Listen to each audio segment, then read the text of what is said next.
Gálatas 5,19 está dizendo assim: eu preciso que você leia comigo e eu preciso que você preste muita atenção no que vai ser falado aqui esta noite, tá bom? Se esforce para não conversar com o irmãozinho do lado, se esforce para nada tirar a tua atenção, nada, se esforce mesmo, porque Deus vai falar com você. Sabe quando você vai no cinema? Quem já foi em cinema aqui? Diga glória a Deus. Já foi em cinema? Sabe aquela expectativa que você fica lá, que se alguém mexer num plástico do teu lado você se incomoda? Você tem que ter essa mesma expectativa na casa de Deus, tá bom? Se esforce, no nome de Jesus Cristo. Gálatas 5,19. Ora, as obras da carne são manifestas: imoralidade sexual, impureza, devassidão, idolatria, feitiçaria, inimizades, desavenças, ciúmes, ira, egoísmo, dissensões e facções, a inveja, a embriaguez, orgias e coisas semelhantes a esta. Eu os advirto, como antes já os adverti: aqueles que praticam estas coisas não herdarão o reino de Deus. Não herdarão o reino de Deus. Entretanto, o fruto do Espírito é amor, alegria, paz, paciência, amabilidade, bondade, fidelidade, mansidão, domínio próprio. Contra estas coisas não há lei. Contra estas coisas não há lei. Eu quero voltar aqui com vocês no versículo 19. Nós queremos ver só a primeira parte. Está dizendo assim, ó: ora, as obras da carne são. Quero que vocês repitam comigo: obras da carne. Obras da carne. Só mais uma vez: obras da carne. Obras da carne. Aqui está falando obras do diabo? Não. Tá não? Não. Está falando obras da Carne. Então se assenta, por gentileza, e aplauda o nome do Senhor Jesus Cristo. Irmãos, quando nós falamos sobre o orgulho, nós aprendemos que o orgulho, ele transforma anjos em demônios. É a Bíblia que diz: o orgulho transforma anjos em demônios. Em compensação, a humildade, ela faz homens se parecerem com anjos. Nós falamos sobre a preguiça. A Bíblia diz que a preguiça, ela traz a miséria. Nós aprendemos. Nós falamos também sobre a inveja, e a Bíblia diz que a inveja apodrece os ossos. Não de quem é invejado, de quem inveja.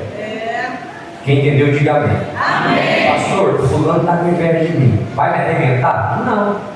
Por quê? Porque sobre você tem o sangue de Jesus, sobre você tem o Deus Todo-Poderoso. Quando é que a inveja de alguém atrapalha a tua vida? Quando o invejoso começa a querer fazer alguma coisa para te atrapalhar. Não é um feitiço. Estão te invejando lá e você está sofrendo aqui. A inveja, ela apodrece os ossos do invejoso. É de quem está invejando, não é de quem está sendo invejado. Quem entendeu, diga amém. Amém. Então nós aprendemos essas coisas. Nós aprendemos que a inveja apodrece os ossos. Nós aprendemos que a preguiça traz a miséria. Nós aprendemos que o orgulho nos faz se parecer com demônios. E eu decidi, através do Espírito Santo, falar aqui esta noite a respeito da gula e da luxúria. 2 temas em um dia só. Por quê? Porque você pode achar que não, mas tanto a gula como a luxúria, essas duas palavrinhas, gula e luxúria, etimologicamente falando, a origem de sua palavra, a raiz dessa palavra, são sinônimos. Como assim? Gula e luxúria é uma palavra que vem do latim. E a palavra luxúria significa ou simboliza excesso, exuberância, excesso. No Brasil, conforme a língua é viva, sim ou não? A língua, ela vai se modernizando. No Brasil, quando chegou aqui, quando se fala de luxúria, se entende o quê? Se entende que é o excesso de imoralidade sexual. Então, luxúria quer dizer excesso. Na nossa cultura, a luxúria é excesso de imoralidade sexual. E a gula? A gula é o excesso de comida e de bebida. Então eu decidi falar sobre esses 2 assuntos hoje, porque querendo ou não, são sinônimos. Não hoje, não no significado de hoje, mas a origem da palavra. Se luxúria é excesso e gula é excesso, vamos falar sobre esses 2 temas aqui, que é simples, que vai nos ajudar. antes de nós entrarmos aqui na palavra, eu já quero que os irmãos entendam que quando nós falamos de gula, não adianta você olhar para o lado e ver alguém mais fortinho que você e falar, ele é guloso. Não tem nada a ver com isso. Isso é metabolismo, irmãos. Cada um tem um. Tem magrinho aqui que eu vou falar para você. Tem uns magrinhos aqui que você der um prato na mão dele, é 4 quilos de comida, e você fala, meu Deus do céu, para onde que vai tudo isso? Então, as pessoas que, geralmente, quando a gente fala a respeito de gula, a pessoa olha para o outro, fala ali, tá vendo? É mais gordinho, tá mais fortinho, ele é guloso. Não tem nada a ver com isso. Tá cheio de pessoas que pesam 30 quilos aí, molhado em cima de uma balança e é guloso. Não tem nada a ver com isso. Entendeu? E tem gente que às vezes é mais fortinho e ele não é guloso. É o metabolismo dele que é mais lento. O metabolismo lento faz a pessoa engordar mais. O magrinho tem o metabolismo acelerado. É por isso que ele está no banheiro de 3 em 3 horas, de 2 em 2 horas.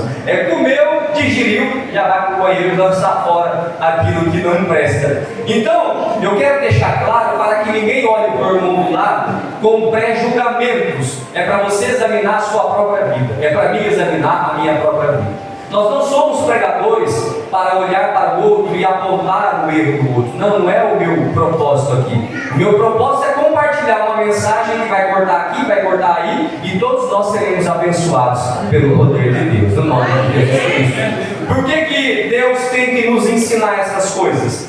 Por que luxúria é pecado e gula é pecado? Porque são excessos. E tudo aquilo que é excesso, a Bíblia condena. Eu expliquei aqui no primeiro dia da nossa ministração que pecado, Deus não criou pecado e limite porque Deus é ruim. Deus não estabeleceu um monte de regra lá, não pode isso, não pode aquilo, não pode aquilo outro, simplesmente pelo seu bel prazer, simplesmente porque Ele é Deus e Ele quer olhar para mim e para você e dizer, eu mando porque eu posso, vocês obedecem porque são criatura. Não é assim. Quando Deus estabeleceu limites, é por amor. Todo o pecado, tudo aquilo que Deus falou, não faça, quando você faz, traz uma consequência para você. Então é pecado aquilo que te faz mal. Todo o pecado vai te fazer mal. Todo o excesso vai te fazer mal. Quando a Bíblia diz, não pratiquem a luxúria, fujam da imoralidade sexual, a Bíblia está nos prevenindo de problemas. A Bíblia está tentando colocar um limite em nós. Por quê? Porque isso vai trazer problema para o nosso próprio corpo, vai trazer problema para a nossa própria vida. Então, se você estudar certinho todos os pecados que estão registrados na Bíblia, se você olhar a prática e o efeito, você vai ver que vai te fazer mal. Então, quando Deus colocou limite para o ser humano, não é porque Deus é mau, é para o bem da sua criação, é para o bem do seu povo. Escute isso. Todo amor permissivo demais não é amor. Todo amor que permite tudo não é amor. Se você ama o teu filho e nunca falou um não para ele, você não ama ele.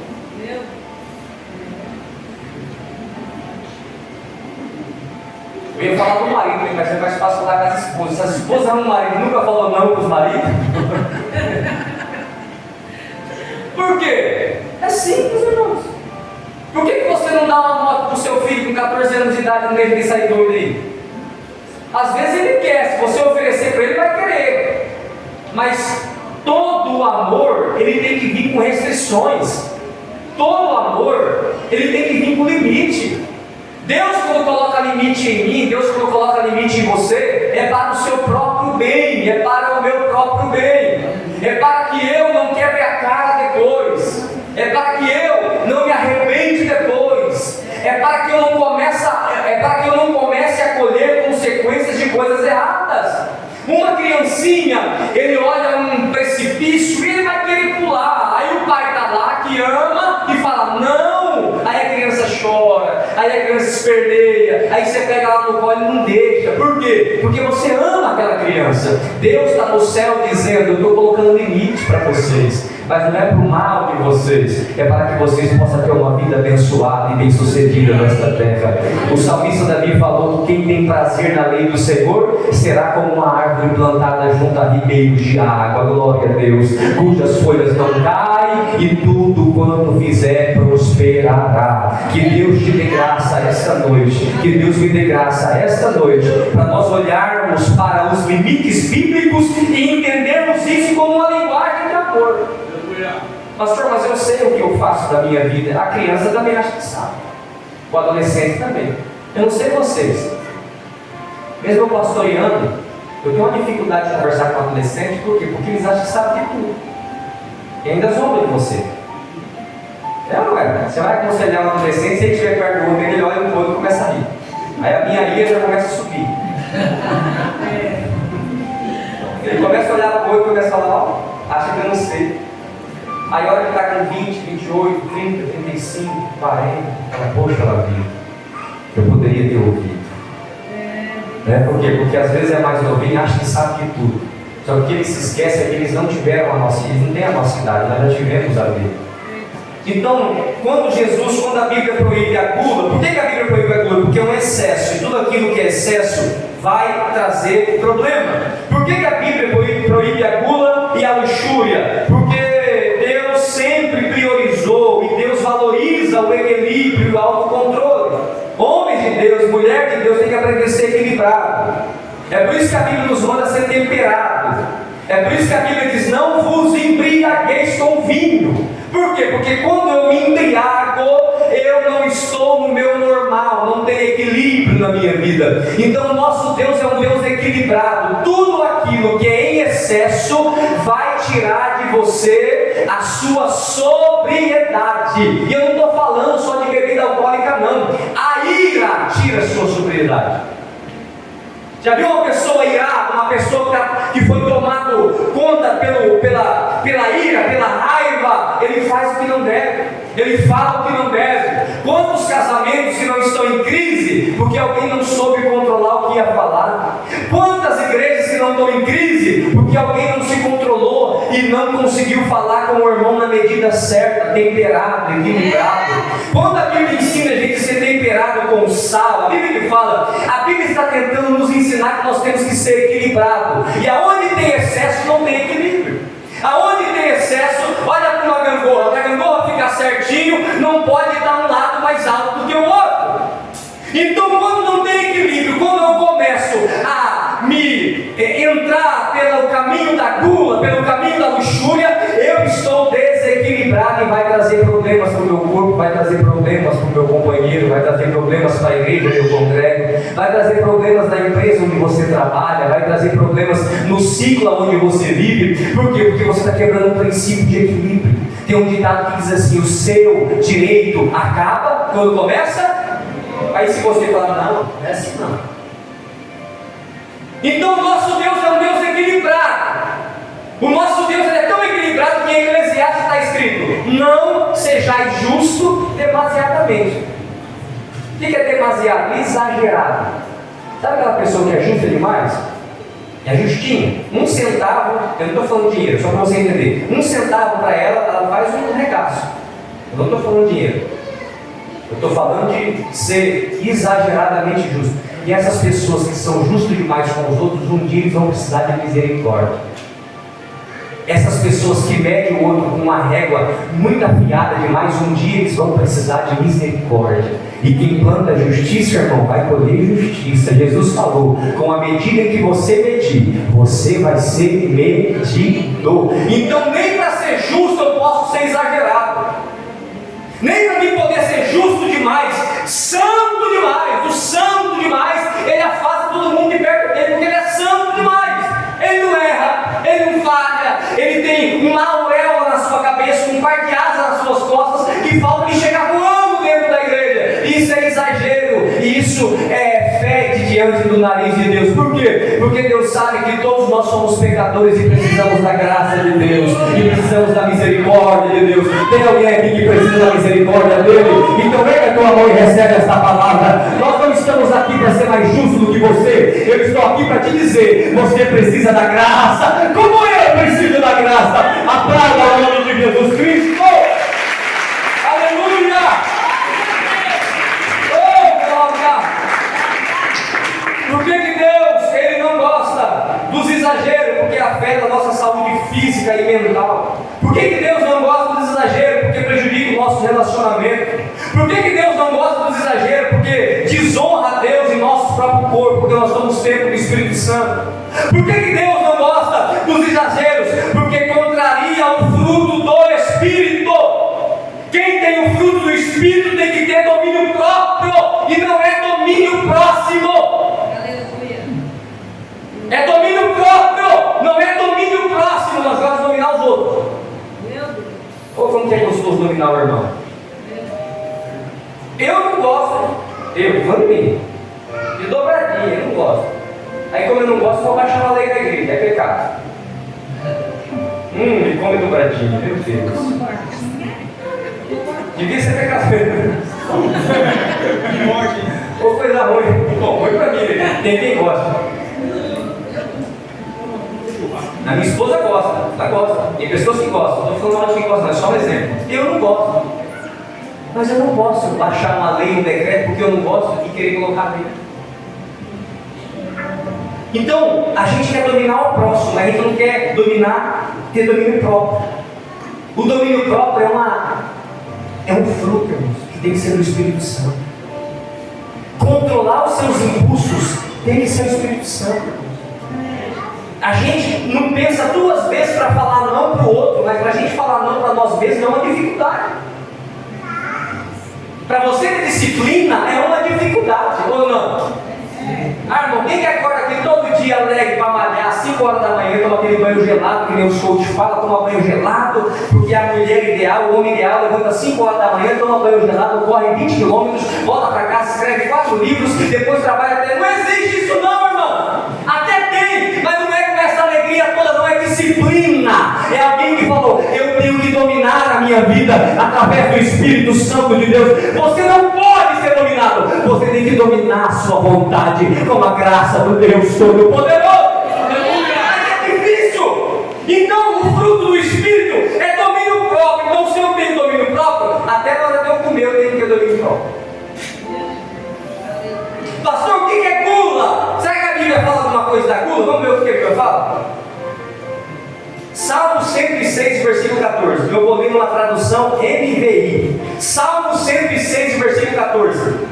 Dominados pela gula no deserto, puseram Deus à prova nas regiões áridas. Números 11 e versículo 4. Olha o que Deus está dizendo. O bando de desocupados que havia no meio deles encheu-se de gula por outro tipo de comida. Também os israelitas voltaram a chorar e disseram: se tivéssemos carne para comer. Números 11 e 34. Por isso o lugar foi chamado de Kiriote Atavá, porque ali foram enterrados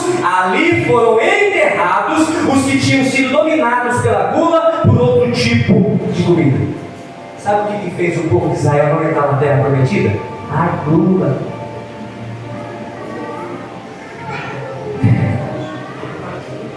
Foi a gula. E sabe o que é gula, irmãos? Gula é você, todo mundo aqui tem um metabolismo, todo mundo aqui tem uma estrutura. Sim ou não? Eu tenho 1,73m, 74. Eu peso 68, 69 kg. O Wagner tem quantos metros, Wagner? 1,93. É normal, ele vai comer mais do que eu, e não é guloso. É o tamanho dele. Ele tem que se alimentar mais. Quando é que a gula começa? Quando eu estou satisfeito, mas pelo prazer de comer, ou pelo sabor da comida, eu vou comer mais. Não, já está aqui, já está bom. Por quê? Por que a gente come? Já para analisar? Para gerar o quê? Energia para o corpo, saúde, vitamina. Não é assim? Então a gente tem que comer para viver e não viver para comer. Tem gente que é o contrário. Tem gente que vive para comer. E deixa eu lhe dizer, é sério, tem pessoas que estão cultuando a comida. A comida virou um Deus. Ele não sabe falar nada. Ele não consegue ficar 3 minutos sem estar mastigando alguma coisa. E isso é perigoso. Isso é perigoso. Por quê? Porque a Bíblia caracteriza isso como uma gula. Deus não é contra você se alimentar. Você tem que comer o melhor dessa terra. Que tenha carne na tua casa. Que tenha picanha lá todo dia. Mas nós temos que saber ser equilibrado. Eu comi. Eu me satisfiz. O que eu vou fazer? Eu vou parar de comer. Ah não, pastor, tá bom demais. Ou tem gente que quando paga alguma coisa, já que estou pagando, eu já comi até morrer. Eu vou no rodízio de carne, está saindo carne pelo ouvido, mas eu paguei 20 conto. Aí já mistura tudo com a avareza. Não, é vintão, tem que comer. É pecado! E tira pessoas do céu. Credo, pastor, os israelitas não entraram na terra prometida porque só queriam passar o dia todo comendo. E Deus está dizendo, pode comer à vontade, mas coma com moderação, aleluia. Faça para a glória de Deus. O apóstolo Paulo escreveu e disse, quer comais, quer bebais, fazei tudo para a glória de Deus. Com um prato de comida, você adora o Deus Todo-Poderoso. Glória a Jesus. A gente acha que culto é feito só aqui, não, na mesa da tua casa você faz um culto para Deus. Eu repito, irmãos, eu vou repetir para os irmãos não acharem que eu conheço algumas pessoas aqui. O pastor sabe da minha vida, não, irmãos, cada um tem o seu limite. Quem entendeu, diga amém. Vai ter pessoas que vai comer mais do que o outro, e isso não é culto. Eu estou dizendo para quem já não aguenta mais comer pelo sabor, pelo prazer, ou porque pagou, está assim, panzinando. Eu morei na comunidade, na Aduja, ali em Maricá. O Santo conhece ele. Não vou falar o nome, porque talvez tenha mais pessoas que conhecem ele também. E um dia ele comeu tanto. O anjo também conhece. Ele comeu tanto. Quando ele foi dormir, ele começou a dormir, ele acordou vomitando comida. Cheio do Espírito Santo. Fala em língua, sobe um monte. E está desonrando o Espírito Santo no seu próprio corpo. É que a gente criou pecados aceitáveis. Tem pecado que a gente não tem problema não. Em adolescente as crianças não tomam mais não, né? Você já percebeu? Se a gente perguntar aqui, quem que consumiu pornografia semana passada? Ninguém levanta a mão, porque tem vergonha. Mas se falar assim, irmão, quem que comeu demais ontem? Eu comi tanto, meu Deus, eu quase morri, porque a gente acha que não tem problema, porque a gente pega pecados e classifica, esse não tem problema, esse tem problema. Existem pecados, irmão, não tem nem pecado, irmão, tudo é pecado. Se está contra a palavra de Deus, é um pecado que vai te fazer mal.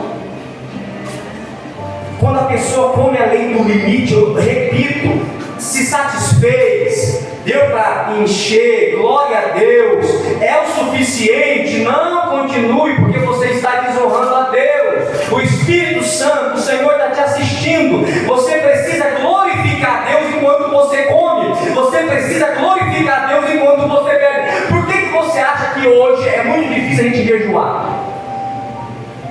Porque nem sempre a gente come por necessidade, às vezes a gente come por vício. E eu passei, os irmãos sabem que eu fiz um propósito com a pastora, e eu vi o tanto que a gente está acostumado a comer de 4 em 4 minutos. E não é por necessidade, às vezes é por vício. Pastor, por que o senhor está falando isso? Porque é Bíblia, que é meu dever, papai. Eu queria estar pregando aqui poder, unção, avivamento, língua estranha, mas eu tenho que ensinar isso para vocês. Vocês vão sair daqui nessa noite, vocês vão se lembrar quando vocês estiverem comendo. Falar, olha, já deu o suficiente, eu vou glorificar a Deus com a minha comida. Obrigado, Senhor. Eu não quero ser uma bênção lá em cima e ser uma tragédia lá fora. Não, eu não quero envergonhar o reino de Deus. Eu quero fazer tudo com ordem e com decência. Que o Espírito Santo convença o teu coração, porque as minhas palavras talvez não sejam suficientes, mas o Espírito de Deus é capaz de convencer você, de me convencer, e nós vamos melhorar. Nós estamos aqui para melhorar. Quem acredita? Nós vamos melhorar muito ainda em nome de Jesus Cristo. Então é interessante, irmãos. Outra coisa. Olha o que está escrito em, eu acabei de citar para você, mas eu vou ler de novo. Números 11:34 está dizendo assim, que eles foram enterrados no deserto, porque eles queriam outro tipo de comida. Eles queriam o quê? Outro tipo. Então eles estavam comendo, sim ou não? Sim. Isso me pegou tanto. Como eu apanhei. E sabe quando você está comendo ali? Eu apanho muito com... Você está comendo e falando que é outra coisa. Está reclamando daquilo que está comendo e imaginando a outra, se fosse uma carne, estava comendo frango. Deus estava dando maná para o povo. E a Bíblia diz que o povo começou a reclamar porque queria a carne e a cebola do Egito. E Deus não vou matar isso aqui. Porque tudo não está só relacionado a comer demais, é quando você não é grato com aquilo que Deus colocou na tua vida. Meu Deus do céu. O frango que eu reclamo, a carninha com dedo que você reclama, era um banquete para alguém que não tem o que comer. E Deus vê todos ao mesmo tempo. Quando você está com o seu prato na mão, Deus vê você comendo e vê uma criança virando a lata do lixo. Aí Deus vê você reclamando do frango e uma criança comendo comida podre. E Deus está dizendo: cuidado, porque isso faz com que eu me ire. Seja mais grato com o alimento que Deus colocou na tua mesa. Seja mais grato em nome de Jesus. Agradeça a Ele pelo pãozinho, se é amanhecido, se não é. Agradeça a Ele, porque Ele tem sustentado você, Ele tem alimentado a gente, irmãos. Então o povo foi enterrado porque eles não estavam satisfeitos com o maná nem com a codorna. Eles queriam comida do Egito. Quantas vezes tem um ditado que diz: barriga cheia, goiaba com bicho? Quantas vezes, irmão, que a gente está comendo alguma coisa e reclamando que queria outra coisa?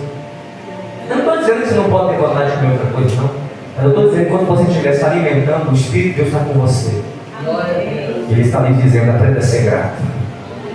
Aprenda a ser grato. Para a gente finalizar, a gula foi o pecado que fez o povo de Deus não entrar na terra prometida.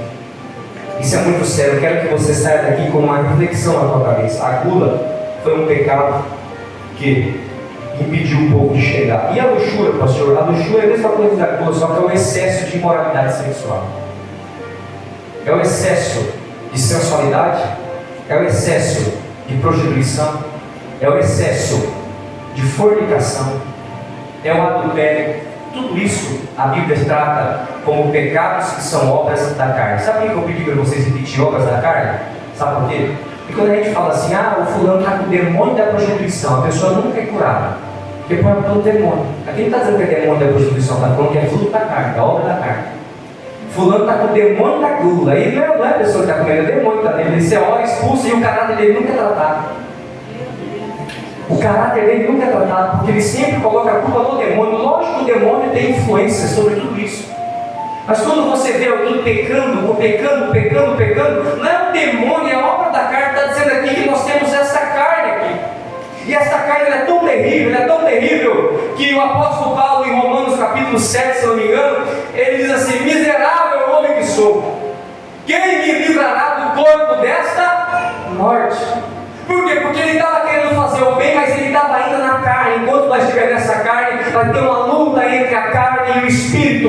O Espírito te puxa para o céu, a carne te puxa para a terra. O Espírito quer fazer você ser espiritual, a carne quer fazer você ser carnal. Há uma guerra, mas a graça de Deus está com você, e a ferramenta que é a oração está com você, e você pode vencer tudo isso no nome do Senhor Jesus Cristo. Aleluia! A Bíblia diz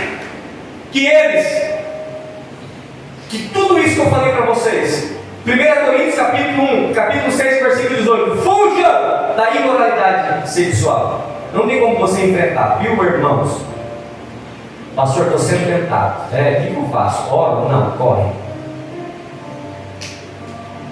Pastor, eu tenho uma vizinha que está me tentando tanto. Mas eu vou vencer, pastor. Vai vencer? Conversando com ele todo dia? Vai vencer trocando zap com ele? Não é, pai? A Bíblia manda a gente fugir. Contra o pecado de imoralidade sexual, você só vence fugindo. E ó, o pecado de imoralidade sexual, escuta o que eu vou dizer para vocês: fantasia, viu?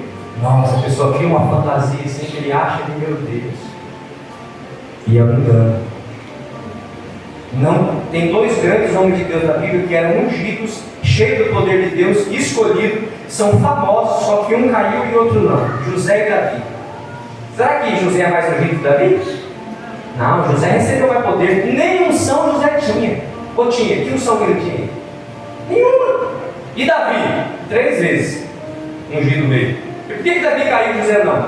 Porque Davi viu Batseba tomando banho, olhou, mandou chamar. José, quando a mulher de Potifar agarrou ele, tchau. Porque não tem homem super santo para carne, irmãos. Não tem. Como que a gente vence? Correndo. Que Deus te dê escape dessa tentação em nome de Jesus Cristo.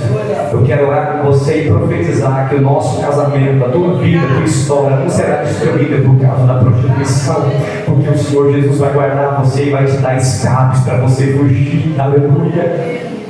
o apóstolo Paulo manda fugir. Em Colossenses ele manda a gente fazer morrer tudo aquilo que pertence à natureza terrena: imoralidade sexual, impureza, paixão, desejos maus e cobiça, que é a idolatria. E é por causa dessas coisas que vem a ira de Deus sobre os filhos da desobediência. Como que a gente faz para vencer tudo isso? Tendo consciência que quando eu pratico essas coisas eu estou desonrando a Deus e entristecendo o Espírito Santo, porque nós somos templo do Espírito Santo. Como é que eu faço para vencer? A luxúria, que é um pecado de imoralidade sexual. Isso envolve sensualidade, isso envolve pornografia, isso envolve luxúria, lascívia. O que é lascívia? É usar o meu corpo como instrumento de injustiça para fazer o outro pecar. É quando o homem ou a mulher se veste de forma indecente ao ponto de fazer o outro olhar para ele e pecar. Pega quem está mostrando e pega quem está olhando. E a Bíblia diz que aquele que faz um dos pequeninos tropeçarem é melhor pegá-lo na pedra, colocar no pescoço e lançar ao mar. Ou seja, fujam dessas coisas. Tudo que é excesso vai destruir nossa vida, vai te separar de Deus. Outra coisa, último, eu prometo: o maior problema do pecado não é a consequência que ele traz física, porque traz, é a consequência que ele traz espiritual. Qual que é a consequência? A separação do homem com Deus. É quando o homem se separa de Deus. Existe pelo menos 3 tipos de morte: a morte física, a morte espiritual e a morte eterna. A morte física, quando o teu espírito separa do teu corpo tomba, a morte física. A morte espiritual, quando o teu espírito se afasta de Deus, o espírito morre. E a morte eterna, quando no trono branco Jesus Deus falar: apartai-vos de mim, maldito, porque eu não vos conheço, vão para o fogo eterno. Mas a vida eterna é para aqueles que aceitaram a Jesus com a graça dele na vida e creem em Jesus Cristo como Senhor e Salvador. Eu te convido a aplaudir a Jesus Cristo. Aplauda a Ele, glorifique a Ele, porque Ele merece. Eu quero orar pela tua vida agora. Uma oração muito simples, mas de Deus para você. Quem precisa de oração aqui? Glória a Deus. Nós precisamos de orar. Precisamos de orar. Por quê, pastor? Porque o mundo não vai melhorar, não. O mundo vai piorar. Quando Paulo fala: miserável homem que sou, quem me livrará do corpo desta morte?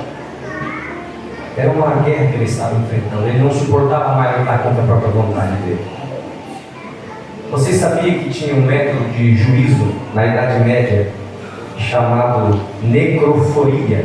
É mais ou menos assim. Se não for assim, você pesquisa lá. O que eles faziam na Idade Média? Eles pegavam um condenado que cometeu um crime muito absurdo, pegavam o corpo de alguém morto e amarravam o corpo desse condenado. Amarravam. E deixava aquele corpo morto no condenado para apodrecer o corpo morto e automaticamente matando a pessoa que estava amarrada nele. Quando Paulo diz: miserável homem que sou, quem me livrará do corpo desta morte? Ele estava fazendo uma referência a isso. O que? Existe um corpo podre em mim. Por quê, irmãos? Porque não tem conserto para a carne. A carne só será consertada quando formos glorificados no arrebatamento da igreja. Até Jesus voltar, nós teremos que lutar contra ela. Até Jesus voltar, nós vamos olhar para esse corpo e falar: você é morto porque você quer as coisas de baixo, mas o meu espírito anseia pelas coisas de cima. Eu convido você a ficar em pé comigo agora, para a gente orarmos juntos, para a gente buscarmos a Deus em oração. Enquanto o nosso evangelista Marquinhos vai adorar a Deus, eu quero orar com você. Eu queria que você orasse intensamente comigo. Eu queria que você pedisse a Deus sabedoria para você se alimentar, sabedoria para você se vestir. Eu repito, não estou pregando usos e costumes e nem doutrinas de homem. Eu estou falando, cada um aqui é suficientemente inteligente para ter o Espírito de Deus na vida e falar: eu devo me comportar assim, eu devo me vestir assim, eu devo me alimentar assim, porque eu me visto para a glória de Deus, eu me alimento para a glória de Deus, eu vivo para a glória de Deus. Tem alguém aqui que vive para a glória de Deus? Diga glória a Jesus. Você quer viver para a glória dele? Então faça essa oração comigo. Enquanto ele canta, nós vamos adorar a Deus em oração. Feche os seus olhos.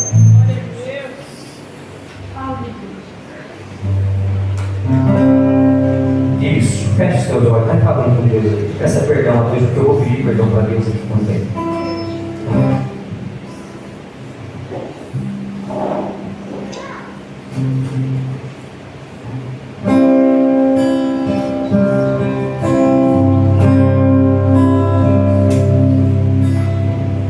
Todo dia eu leio que decidir quem eu vou ouvir, se é a minha carne ou o Espírito que habita em mim.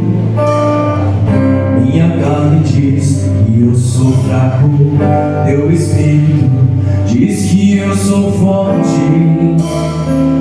Tem uma batalha aqui dentro de mim, fraco ou forte, sujo ou limpo, santo ou impuro, eu é quem vou permitir.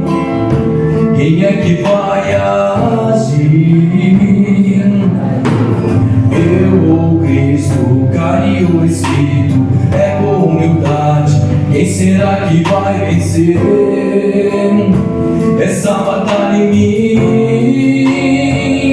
Sou inimigo de mim mesmo, e todo dia eu tenho que me lembrar da cruz, pois foi nela que o meu eu morreu, pois foi nela que vida me deu, pois foi nela que me fez filho ser, e é isso que eu sou.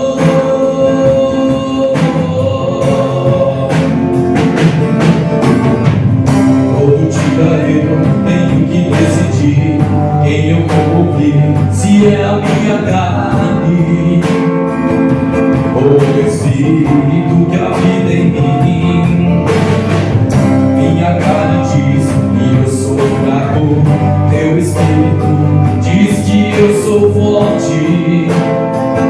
Tenho uma batalha aqui dentro de mim, fraco ou forte, sujo ou limpo, santo ou impuro, eu é que vou permitir. Quem é que vai agir? Eu ou Cristo, carne ou Espírito, ego ou humildade, quem será que vai vencer essa batalha em mim? Eu sou inimigo de mim mesmo, e todo dia eu tenho que me lembrar da cruz, pois foi nela que o meu eu morreu, pois foi nela que vida me deu, pois foi nela que me fez filho seu, e é isso que eu sou. Sou inimigo de mim mesmo, todo dia eu tenho que me lembrar da cruz, pois foi nela que o meu eu morreu, pois foi nela que vida me deu, pois foi nela que me fez filho seu, e é isso que eu sou. Sou inimigo de mim mesmo, todo dia eu tenho que me lembrar da cruz, pois foi nela que o meu eu morreu, pois foi nela que vida me deu, pois foi nela que me fez filho seu, é isso que eu sou. Sou inimigo de mim mesmo, e todo dia eu tenho que me lembrar da cruz, pois foi nela que vida me deu, pois foi nela que me fez filho seu, e é isso que eu sou. É isso que eu sou, é isso que eu sou, é isso que eu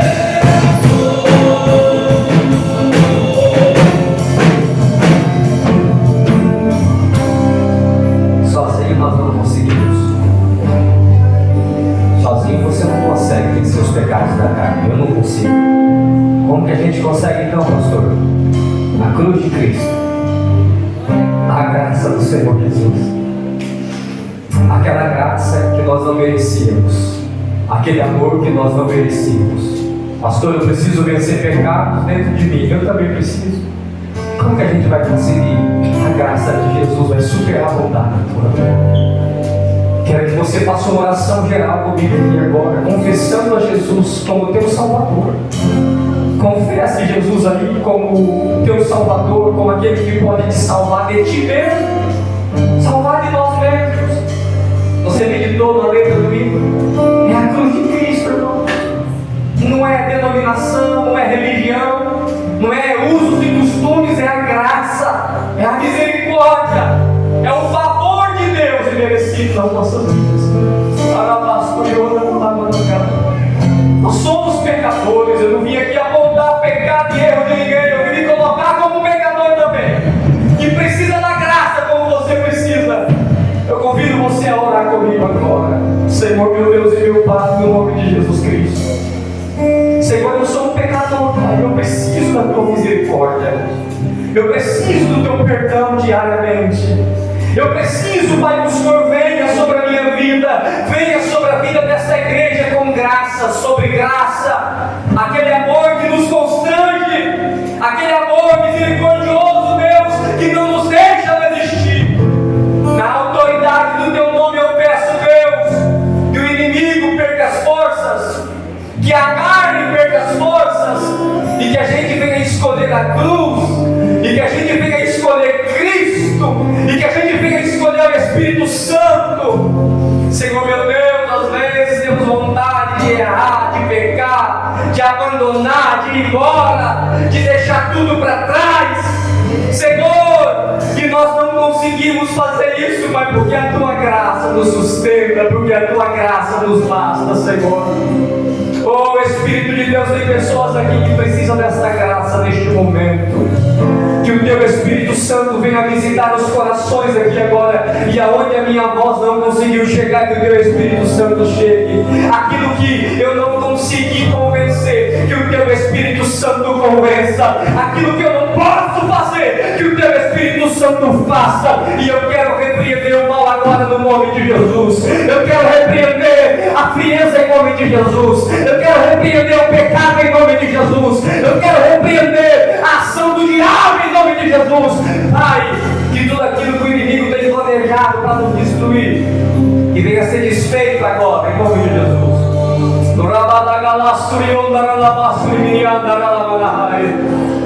Tudo aquilo que o inimigo está tentando fazer essa pessoa se afastar de ti, se apostatar da fé, pessoas anestesiadas pelo pecado, que não sente mais arrependimento pelo pecado que comete, que o teu Espírito Santo venha convencer agora, em nome de Jesus, em nome de Jesus, em nome de Jesus, em nome de Jesus, em nome de Jesus. Aonde tiver um coração duro, que o Senhor venha amolecer neste momento. Aonde tiver alguém, meu Deus, tentando rejeitar essas verdades bíblicas, que o teu Espírito Santo, com amor e com carinho, venha convencer agora, em nome de Jesus.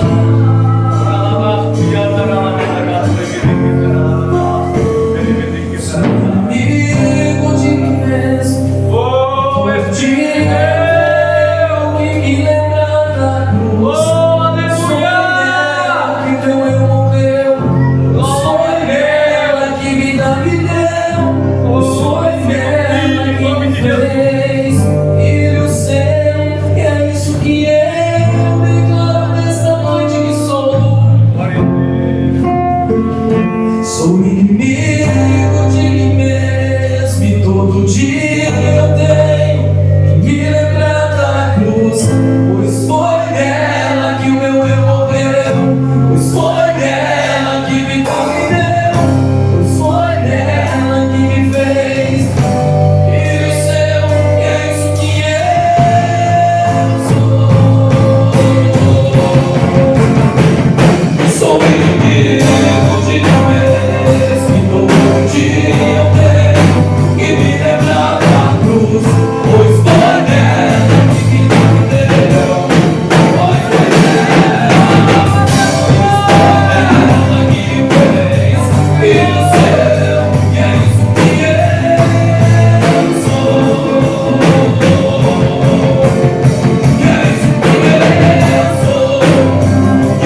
Thank you.